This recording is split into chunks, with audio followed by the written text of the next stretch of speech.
essence ou diesel? Dans ce débat, on entend tout et parfois n'importe quoi. Alors que choisir? Eh bien, Gérald Duhéry a mené sa petite enquête sans négliger les alternatives. J'ai l'impression que la question, elle est la même dans toutes les concessions, tous les jours. C'est exact. Essence, diesel, je fais quoi? Les clients, eh bien, ils sont perdus. Je les trouve mal informés en fait, oui, effectivement, parce qu'on a tiré à boulet rouge sur le diesel. Or, je pense qu'à l'heure d'aujourd'hui, on peut dire que les moteurs diesel ne sont pas plus polluants que les moteurs essence. Dans les concessions, la plupart des petits modèles sont proposés aujourd'hui en essence.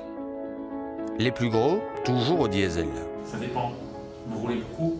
Combien? Suivant les véhicules, 20, 15. Mais en général, au-dessus de 20, 25 000 km par an, le diesel reste encore avantageux aujourd'hui. Surtout dans certains types de véhicules. Si on prend des SUV ou des gros SUV ou des monovolumes, la consommation peut s'envoler très vite en essence. En 2019, le moteur thermique reste donc toujours prédominant. Si on rassemble les deux, essence-diesel, on est, je pense, pour l'instant, à entre 75 et 80% du marché encore. Le diesel, on l'a poussé. Pourquoi? Parce que la Belgique devait atteindre ses objectifs CO2 qui étaient dictés par l'Europe.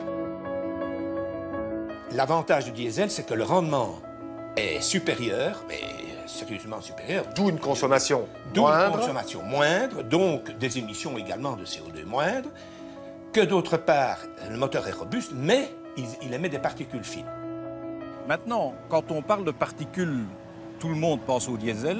Ce qu'on sait moins, c'est que les véhicules à essence, à injection directe de dernière génération, émettent aussi énormément de particules fines. Donc, si on veut faire un bilan global de la pollution entre un véhicule essence et un véhicule diesel, c'est assez difficile de dire quel est le vainqueur. Aujourd'hui, on distingue 3 types de particules. Donc, on a les PM10 qui sont les plus grossières, on a des PM2,5 qui sont plus petites, voilà, qui sont considérées comme des microparticules qui pénètrent dans le système respiratoire. Et aujourd'hui, on découvre qu'en continuant à augmenter les pressions d'injection pour essayer de réduire les PM10 et les PM2,5, on génère des nanoparticules, des PM0,1, qui elles pénètrent jusque dans les organes et qui deviennent cancérigènes. Les données semblent aujourd'hui bien intégrées. Pollution égale CO2, NOx, oxyde d'azote, mais aussi les particules qui ne viennent pas seulement du pot d'échappement. Le transport représente à peu près 35% de la masse globale de particules émises. Et dans ces 35%, environ 40% vient de l'abrasion des freins, des pneus et de la route. Donc même un véhicule électrique ou hybride sera émetteur de particules fines. Tous polluent. Mais en résumé, si on reste dans la dualité essence-diesel, essence pour les petits trajets, voitures petites ou moyennes, légères, de particuliers, qui ne veut pas trop perdre à la revente non plus dans 7 ou 9 ans. Diesel pour les kilométrages plus importants, les voitures plus spacieuses, plus lourdes et pour les flottes de sociétés dont la valeur de revente n'est pas un problème car elle est déjà intégrée dans le contrat de leasing. Ou sinon, selon une étude récente du Moniteur de l'automobile, ce serait pour les voitures de société le CNG qui serait le plus intéressant. Mais c'est quoi le CNG? L'intérêt du gaz naturel, c'est qu'il s'agit d'une technologie sûre, qui est connue, qui est fiable, qui n'est pas très chère et qui permet à la fois directement de faire des économies au niveau financier, puisque le carburant n'est pas cher, mais aussi la transformation de la voiture est extrêmement raisonnable au niveau du prix. Il y a un surcoût d'environ 3 000 €, mais aussi d'apporter un réel plus en diminuant les émissions. Si on regarde les choses sur un plan purement écologique, le CNG émet 70% de particules en moins, 90% d'oxyde d'azote en moins. Le CNG, c'est donc du gaz naturel. Le gaz des villes, le gaz pour cuisiner, pour se chauffer. Actuellement, chez Fiat, Skoda, Seat, Volkswagen, Audi, c'est un modèle essence auquel on ajoute un réservoir de gaz. Mais attention, rien à voir avec le LPG. Et Ils sont acceptés, contrairement au LPG, dans les parkings souterrains. Donc, oui, c'est beaucoup moins dangereux que ce qu'on peut imaginer. Ouh, exactement. Le gaz, ça explose. Non, non, exactement. D'ailleurs, de toute façon, ces réservoirs sont très bien dimensionnés, ils sont très résistants. Le CNG, c'est peut-être pour nous le bon coup économique et écologique du moment, pour autant qu'il y ait une pompe près de chez vous. On est sur un plan de développement, d'investissement, c'est vrai? C'est vrai. Disons que quand on regarde, il y a 5 ans, il y avait une trentaine, quarantaine de stations. Il y a par exemple la société Colruyt qui investit fort là-dedans, mais il y a aussi d'autres acteurs dans le marché qui le font.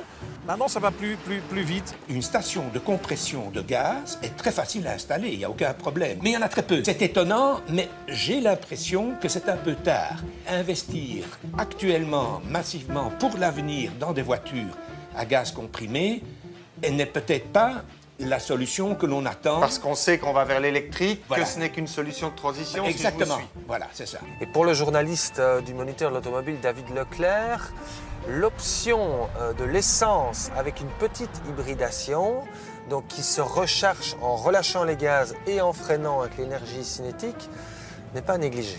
Et je pense à l'hybridation auto-rechargeable, comme chez Toyota ou chez Kia Hyundai, qui sert à délester le moteur thermique, à se substituer à lui sur de courtes distances. Et ces voitures-là arrivent véritablement à la consommation d'un diesel. Donc vous avez 5 litres avec un diesel, on a aussi 5 litres avec une essence hybride. L'autre hybride, le plug-in hybride, c'est-à-dire celui qu'on recharge aussi sur une prise. Il est plus discutable, même s'il nous a permis sur ce gros SUV une consommation de 8,5 litres au 100. Si on n'oublie pas de le recharger le soir à la maison ou la journée au boulot, ne rigolez pas, c'est le cas de 80% des gens. Diesel plus écologique dans ce cas. Si on choisit la solution qui est hybride rechargeable, pour encore diminuer cette consommation, c'est possible. D'un point de vue environnemental, ce n'est peut-être pas la meilleure solution. Pourquoi? Parce qu'il faut fabriquer l'électricité. Alors, parce que peut-être il faut fabriquer l'électricité, mais on sait qu'elle est moins coûteuse néanmoins que le pétrole, mais parce que de la conception même de la voiture, on double la voiture. C'est-à-dire qu'on fait à la fois une voiture électrique et à la fois une voiture thermique. Donc d'un point de vue environnemental, on additionne les deux coûts des voitures. Et donc, je ne suis pas sûr aujourd'hui que ce soit la meilleure solution. Bien réfléchir donc avant d'acheter un plug-in hybride à la place d'un diesel.